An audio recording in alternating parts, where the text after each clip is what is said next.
Florent Guérel, bonjour. Bonjour. Vous êtes le directeur adjoint de la DRFIP. Vous pilotez le centre des impôts de Mayotte. Et nous avons d'ici à demain pour la déclaration papier, d'ici au 8 juin pour la déclaration électronique.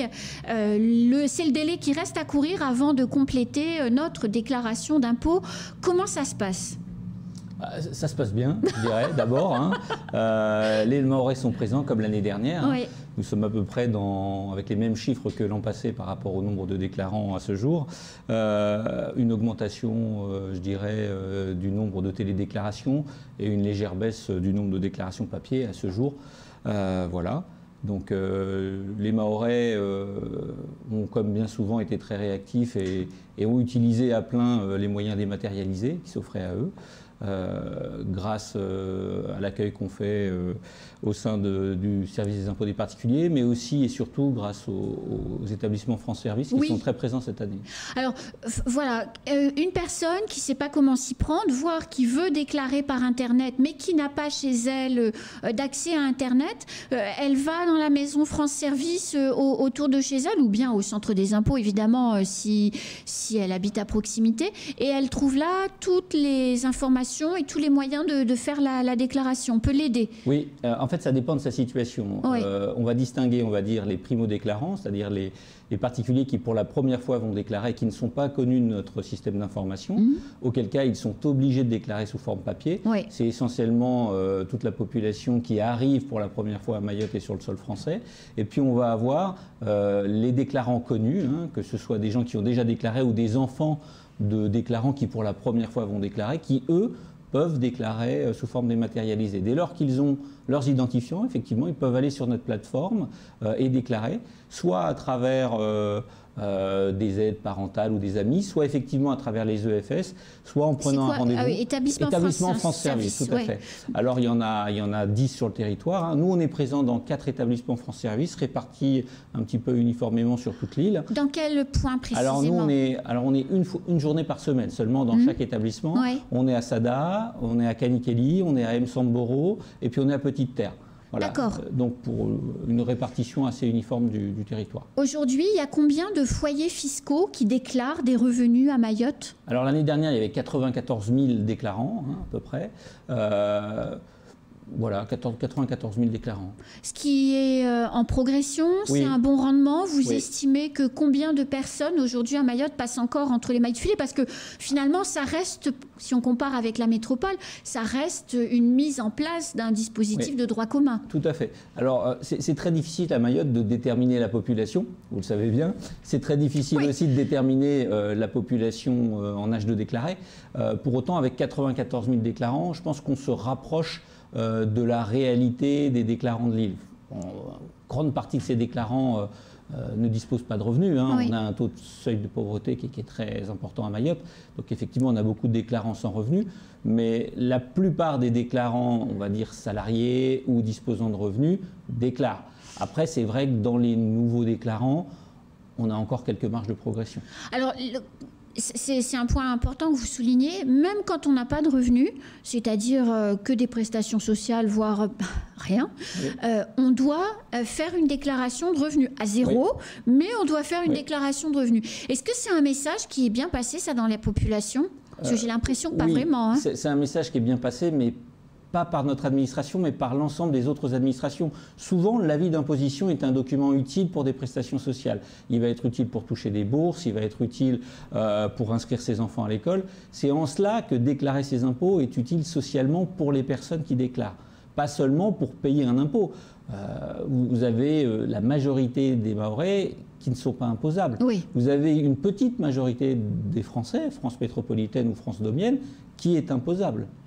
Alors, aujourd'hui, dans la répartition des déclarations, quelle est la répartition entre déclaration papier et déclaration électronique avec impôt.gouv.fr? On est à plus de 70% de déclarations électroniques. Et cette année, je pense qu'on pourra peut-être passer encore plus que 70% de déclarants. Quel est si on compare avec la métropole? On est un petit peu en dessous de la métropole, mais on n'est pas très très loin. Il y a eu une progression rapide des déclarations électroniques. Pourquoi les Mahorais s'y sont mis finalement plus vite que les métropolitains? Alors, ils avaient un petit peu de retard sur le calendrier, donc c'est normal. Après, souvent, on saute des guerres technologiques ou des révolutions technologiques. Le téléphone à Mayotte est très utilisé.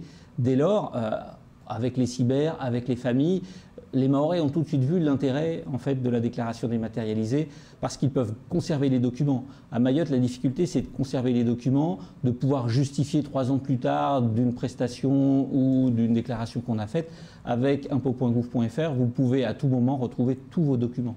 Parce qu'il faut rappeler que donc on a un numéro de déclarant fiscal qui est noté sur cette déclaration de revenus qu'on voit derrière nous. On se connecte avec un mot de passe concret et on accède à une espèce de plateforme personnelle, un compte particulier en l'occurrence. Et là-dessus, on retrouve tout, c'est-à-dire les déclarations qu'on a faites. Sur combien de temps on remonte? En fait, on remonte jusqu'à la départementalisation, dès lors qu'on a déclaré tous les ans. Après, la profondeur de documents, c'est la profondeur de déclaration souvent de la personne. Quand on fait sa déclaration de revenus, on précise sa situation familiale, on précise son adresse. C'est ça aussi qui va permettre, qui va déclencher la déclaration foncière et la déclaration des impôts qui sont en train de disparaître. Alors, c'est en partie cela, mais ce n'est pas que cela. Oui. Vous savez qu'on a des gros problèmes d'adressage sur Mayotte. Oui, là, on a sûr. fait beaucoup de progrès. Donc, la déclaration foncière, ce n'est pas la déclaration d'impôt sur le revenu qui induit la déclaration foncière. C'est plutôt, je dirais, la gestion du cadastre et le fait de connaître un bâtiment, un lieu donné. Et après, on va rapprocher, entre guillemets, les bâtiments des occupants. À Mayotte, la difficulté, c'est que, comme on ne connaît pas toujours les occupants, parce qu'il y a beaucoup de constructions sur sol d'autrui, on se renseigne auprès du propriétaire et après, quand c'est possible, on vient imposer l'occupant. Et si ce n'est pas possible, on impose le propriétaire. Quand on ne retrouve pas les propriétaires, comment ça se passe? Alors on trouve toujours les propriétaires, parce que les propriétaires, ce sont les propriétaires qui sont inscrits sur le cadastre. Dès lors, quand il y a des successions litigieuses. Alors voilà, quand il y a des successions litigieuses, on impose la succession. Ce qui est le cas de toutes les successions. Hein. Voilà, on impose la succession. D'accord. Donc les 80 héritiers, par exemple. Oui, alors souvent, c'est vrai que ce qui est difficile, c'est après de faire la répartition. Normalement, il ne devrait pas y avoir de souci parce qu'il devrait y avoir un notaire qui s'occupe de la succession et c'est le notaire qui va s'occuper de ce type de problématique. À Mayotte, on sait bien qu'on a beaucoup de retard de ce point de vue-là. Oui. C'est vrai qu'on a quelques déclarations en déshérence au regard d'une succession qui ne va pas être totalement achevée, au regard d'un décès qui ne va pas être déclaré, au regard d'un changement d'adresse qui n'aurait pas été déclaré, donc une déclaration qui va se perdre un petit peu dans la nature. C'est une réalité qui s'améliore, mais on n'est pas encore dans une situation qui est parfaite. Pour nos téléspectateurs qui nous écoutent, qui habitent sur une parcelle dont la titrisation n'est pas finie, pour ne pas dire quelquefois impossible, voire pas commencée, en tout cas elle est en cours, qu'est-ce qui se passe pour les impôts fonciers et la taxe d'habitation? En fait, la taxe foncière va être imposée au nom du propriétaire légitime, du propriétaire légal. Si ce propriétaire nous a informé de l'occupant, on va taxer l'occupant. D'ailleurs, on a mis en place un système qui va s'appeler Gérer mes biens immobiliers, qui permettra à tout propriétaire d'avoir la liste des documents, la liste des biens immobiliers qui lui sont imputés. Et il aura la capacité de nous déclarer les changements de locataires pour faciliter, je dirais, la gestion de la taxe d'habitation, qui demeure malgré la réforme pour les habitations secondaires, faut bien le rappeler. Donc on va imposer le propriétaire si le propriétaire ne nous a pas déclaré qui était l'occupant. Et du coup, le propriétaire aura la capacité de faire une réclamation foncière après en nous disant « j'ai été imposé à tort, ce n'était pas moi l'occupant, mais c'est monsieur Amada ou monsieur Youssouf. Et on imposera alors monsieur Youssouf et on dégrèvera monsieur le propriétaire. Alors je reviens sur la déclaration de revenus parce qu'il y a des personnes qui se diraient « bon, demain, j'aurai pas le temps, je le ferai la semaine prochaine ».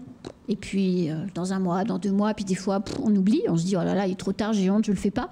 Qu'est-ce que risquent ces personnes? En fait, c'est des intérêts de retard dans un premier temps. Et puis si la situation perdure d'année en année, après on voit bien qu'il y a même si ce n'est pas toujours le cas, une volonté presque matérielle de ne pas déclarer parce qu'avec toutes les opérations de communication que nous réalisons, quelqu'un ne peut pas dire au bout de 5 ans « je ne savais pas ». Et du coup, il peut y avoir des pénalités qui peuvent aller jusqu'à 40%. Voilà. Et puis, les intérêts de retard, plus on attend, plus les intérêts de retard se cumulent. C'est le prix de l'argent. Et au bout d'un moment, ça peut finir par faire cher. Le souci à Mayotte, c'est pas trop les intérêts parce que beaucoup de Mahorais n'ont pas d'impôts, mais ils se privent peut-être de droits. Moi, c'est plutôt ça que je voudrais dire à Mayotte, c'est ne pas déclarer. C'est pas toujours économiser de l'impôt que l'on devrait, c'est aussi se couper de l'ensemble du système déclaratif et l'ensemble du système social français. Alors expliquez-nous justement ça pour que nos téléspectateurs comprennent bien. Et puis en fait, le but, c'est de convaincre les uns et les autres de procéder à cette déclaration. Votre enfant va à l'université, ça fait 20 ans que vous avez votre garçon, vous en êtes très fier, vous n'avez jamais déclaré. L'université, c'est gratuit, mais il y a quand même un coût, il faut souvent aller en métropole. Et là, vous faites une demande de bourse et vous n'avez pas d'existence, entre guillemets, légale, des impôts légale. Et du coup, l'administration qui gère les bourses vous dit c'est pas possible. Du coup, vous faites à la hâte votre déclaration d'impôt et il y a un temps de gestion. Bien sûr, et du évidemment. coup, vous recevez vos documents qu'au bout de 3 mois, dans le meilleur des cas. Et après, c'est trop tard. Et du coup, il faut encore attendre 1 an pour avoir sa bourse. Et puis parfois, quand on n'a pas la bourse la première année, après c'est trop tard, on ne l'a plus la 2e ou la 3e année. Alors pour celles et ceux qui n'auraient pas encore procédé à cette déclaration et qui sont convaincus par ce que vous venez de dire, donc qui sont inexistants dans vos tablettes, comment ils doivent faire ? C'est très simple. Soit ils font une déclaration papier et pour trouver la déclaration papier, ils vont sur notre site impôts.gouv.fr, ils tapent formulaire déclaration d'impôt sur le revenu ou formulaire 2042, ils l'impriment. Et puis, il nous la dépose. Oui. Voilà. Il la dépose à la DRFIP. Voilà, il la dépose à la DRFIP avant demain minuit. Oui. Et s'ils disposent de leurs identifiants, ils utilisent le système de télédéclaration.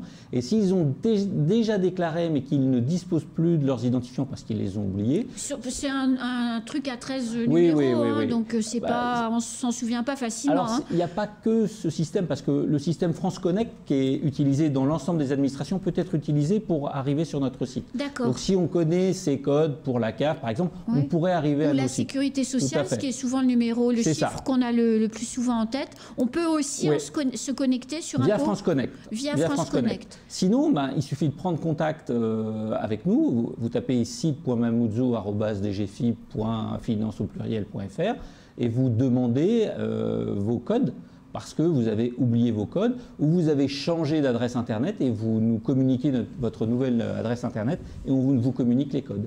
Alors, vous nous rappelez les dates ? Alors les dates, Mayotte, parce que c'est pas les mêmes en France, donc il y a 3 vagues, je crois. Oui, nous on est la dernière vague. Ouais. On n'est pas les seuls.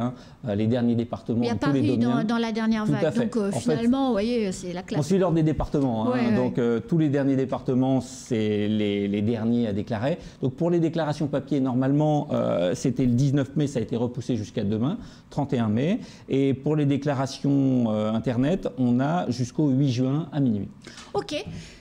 Merci beaucoup de toutes ces explications. Juste une dernière chose, si on est coincé, on peut aller dans sa maison France Service. On a encore toute la semaine. Donc dans les 4 lieux, on trouvera une personne, un de vos collaborateurs qui pourra renseigner. Vous nous rappelez les maisons France Service où on trouve un correspondant qui peut nous aider si on est coincé, qu'on ne sait pas faire? Alors on est à Sada, on est à Kanikeli, on est à Msamboro et à Petite-Terre, 1 jour par semaine. Et pour ceux qui savent faire et pour lesquels c'est facile, parce qu'il faut rappeler qu'il y a quand même une prédéclaration automatique dans certains cas. Bien vérifier. Bien vérifier les montants prédéclarés, surtout 2 montants, les montants de salaire, parce qu'il y a parfois des erreurs, parfois il y a un blanc, et le montant de prélèvement à la source, bien vérifier que le prélèvement à la source qui est indiqué est le bon. Il faut bien rappeler que malgré cette prédéclaration, le contribuable est responsable des indications qu'il porte sur sa déclaration. Dans les autres maisons France Service, si on veut déclarer par Internet, qu'on n'a pas besoin de contacter un de vos collaborateurs, agents sont formés. Voilà, on peut aller, on a un accès Internet, on s'installe, on fait sa déclaration et on s'en va. Oui, alors si on connaît ces codes, effectivement, on peut passer. Les médiateurs numériques aussi font ce travail d'aide à la télédéclaration. Dans les maisons France Service. Dans les maisons France Service.